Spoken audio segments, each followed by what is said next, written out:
We do not want to be restricting food groups with the fear of getting bloated and the fear of feeling discomfort. We do not want to be fearing food whatsoever. We really need to be making sure that we're having a long-term goal when it comes down to our gut, and it's restoring it, fixing it, and being able to go out to a restaurant, to a cafe, and not have to be like, oh, can I have the sauce on the side? Believe me when I say I know how consuming it can be when you are struggling with your gut. The discomfort, the bloating, the constant fear of consuming a certain food just because it's going to upset your stomach. For those who have been following my journey for quite some time, you would know that I had a period of my life where I was suffering with severe irritable bowel syndrome. And it did. It controlled so many aspects of my life. It controlled my relationship with food, it controlled my energy levels, my sleep, my mood. What a lot of people don't know is that our gut actually takes up 60% of our body's energy. So if it's not functioning right, that is you tired. It's inevitable to feel exhausted. Our gut also releases the hormone serotonin, which is the happy endorphin. If your gut is not functioning right, that endorphin isn't going to be released as frequently, as optimal as it should be. So happiness and an irritable bowel, they don't really go well together. But I'm here to reassure you that you can restore your gut. You can reset, you can fix your gut.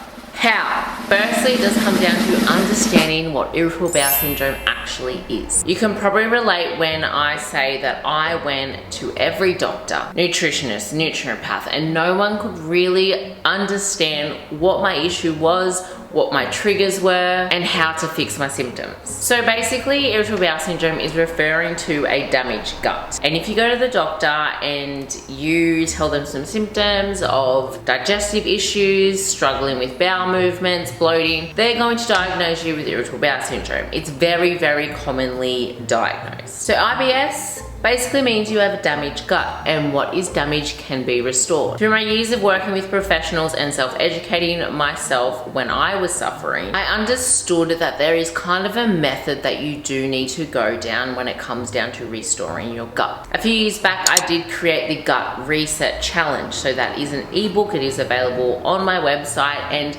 within that ebook, I created this CRH method. So cleanse, restore, heal. So getting straight into it, firstly, what do we need to do? The first step is the elimination diet. So identifying the triggers that are causing your bowel to get upset, get irritated, whatever it is, and then eliminating them. I know, you've heard this before, whether it's a FODMAP diet or taking away gluten or dairy, I know. But hear me out. You only do this for a certain amount of time, and this is something that you're not really told. And this is the most important part. We only really want to be doing the elimination period for a period of time. So this is basically to get your gut out of its flare-up state. So when I had really bad irritable bowel syndrome, it was at a point where almost anything was upsetting my gut. I needed to get it out of that state in order to then work on rebuilding it. And something that I learned within the elimination period was the fact that my gut wasn't actually upset with everything I thought it was. So there was a certain food that I thought triggered it, but it didn't. It was just because it was already upset, it was already flared up, and everything was just making it upset. So it really comes down to identifying your current triggers. This could be stress related, it could be alcohol, it could be a simple thing as broccoli. But to make it easier, maybe just identify the foods that you can have and stick to them for a little bit. Once we have reduced our flare-ups, we can then work towards the restore phase, because our gut is less irritated and it's able to kind of incorporate more food groups. So this is very, very important, because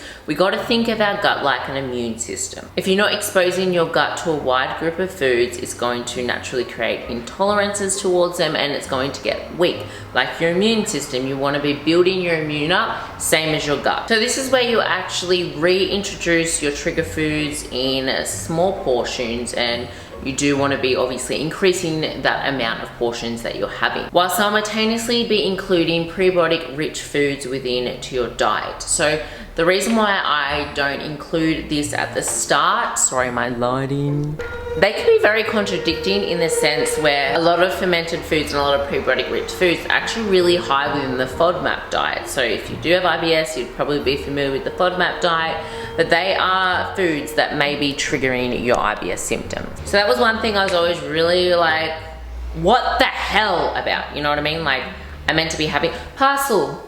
Yay. Yeah, I was always really baffled in how to heal my IBS, because all the foods that were good for your gut health and to build your gut health up, they were actually in the FODMAP and they would irritate my bowel. So this is why it's important to add this within the next step after you have reduced your flare up. I will put on the screen a list of prebiotic and probiotic rich foods that you can include within your diet. You can also get probiotic supplements. So I did want to add, the reason why I have formulated C Active, our blends, was actually because when I was in my irritable bowel syndrome stage, when I was at my worst stage, I also myself wanted a supplement I could have within my flare-up stage. I didn't want to have to wait until I was out of my flare-up stages to get out of that discomfort. And that essentially is why C Active is created. So we do have probiotics in our AM, and then our PM is actually what I would consume when I was going through a flare-up stage. So many benefits within our ingredients when it comes down to reducing inflammation, so many gut health benefits, but it overall will just ease the pain. And that is basically what I was looking for at that stage in my life. So yes, we do have the AM, which is taken in the morning, and then the PM, which is taken at night. This is the one that I would highly recommend if you are someone who you do struggle with that afternoon bloat and that afternoon discomfort. This is going to relieve that, and it's also going to actually assist with bowel movements, which is something that I struggled with really badly with bowel syndrome. That was really bad. And then AM in the morning to help with your overall well-being, your overall gut health, and your overall daily bloat. And then I also wanted to talk about some supplements that I take now for overall benefits when it comes down to my gut health, constantly focusing on improving and building up my gut health.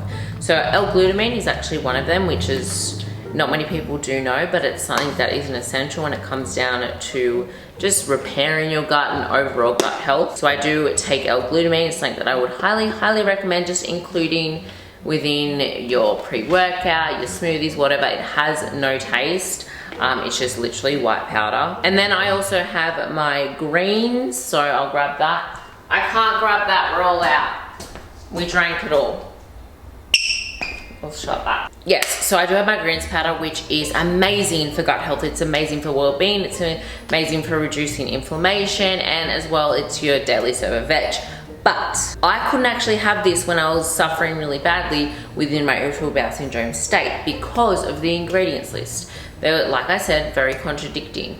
Overall, it is good for your gut health, but there are certain ingredients that are really triggering for IBS or just when you've got a weak gut.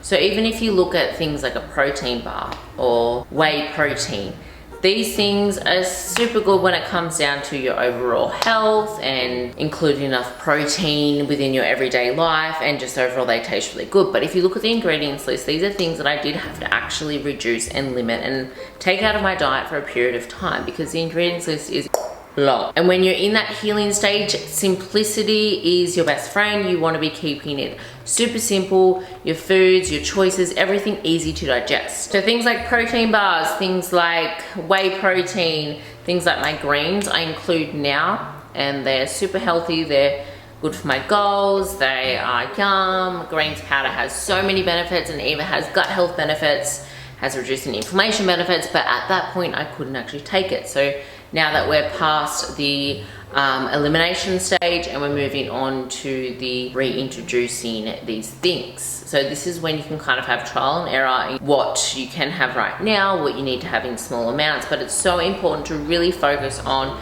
building up your gut tolerance once again. This is definitely a process. It's not an overnight fix, and I promise you it is so worth it to you to put energy and effort into fixing your gut and your gut tolerance and building your gut up. So even though research shows that we don't know the exact causes of IBS, we do know that it is a disconnection from the gut-brain axis. And we also know that lifestyle changes and many physiological factors do increase gut symptoms. So things like stress and your mind, literally your mind, like the fear of food, they can definitely increase stress levels, which then increases irritableness within the bowel. So something that really did help me within my recovery stage of irritable bowel syndrome was learning that I need to rest more. Rest to digest. Movement, exercise, all these things are really, really great, but it's also stress upon the body.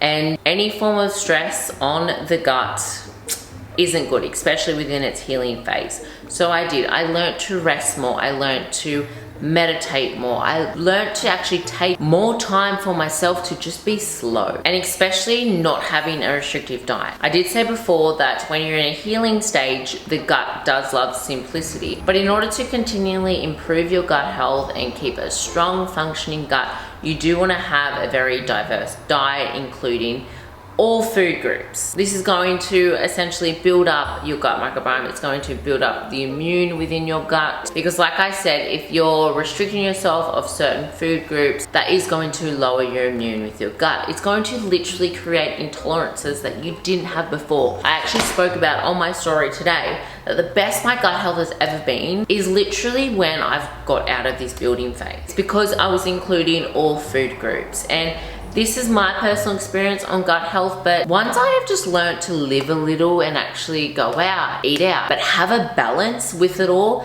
that's when my gut has fully just loved me. Like, I haven't had a flare up or discomfort or anything in so long, and it's because I have learned balance. I have learned to eat out. I've learned to eat all food groups. I don't have any limitations, any restrictions whatsoever, and I did just get out of a building phase, so I was having everything. We do not want to be restricting food groups with the fear of getting bloated and the fear of feeling discomfort. We do not want to be fearing food whatsoever. We really need to be making sure that we're having a long-term goal when it comes down to our gut, and it's restoring it, fixing it, and being able to go out to a restaurant, to a cafe, and not have to be like, oh, can I have the sauce on the side? I don't know if you needed to hear that, but eat more foods, eat more variety, change it up. Just not if you're in phase one, honey, you need to kind of like slow it down a little bit. Anyway guys, I hope this video did help in the slightest bit. Please let me know in the comments below. Before I go, I did want to give a huge thanks to the sponsors of today's video. So Squarespace, as you guys know, I love and I use Squarespace. So Squarespace is a website builder. So basically you will use Squarespace if you're wanting to build a website when it comes down to selling products, building a business, having a landing page, literally whatever it is, Squarespace offers it all. I personally was attracted to Squarespace purely from its aesthetics and its easy to function programs when it comes down to website building, because most people starting out a business, they're doing it all themselves. They're on a budget, and Squarespace is so good for that because it is so easy to build your own website. You have certain templates that you choose from, and they are just so clean, so crisp, so professional, and personally that's what I was attracted to at the start. And then later on I discovered all the amazing tools and functions that are added on to your Squarespace, having your subscription and having an easy to use, well-functioning, professional looking website is so important. If you are interested, I will leave all the links in the description below, and I will also leave my code on the screen. Anyway guys, thanks for watching. I'll see you with my next video. Bye.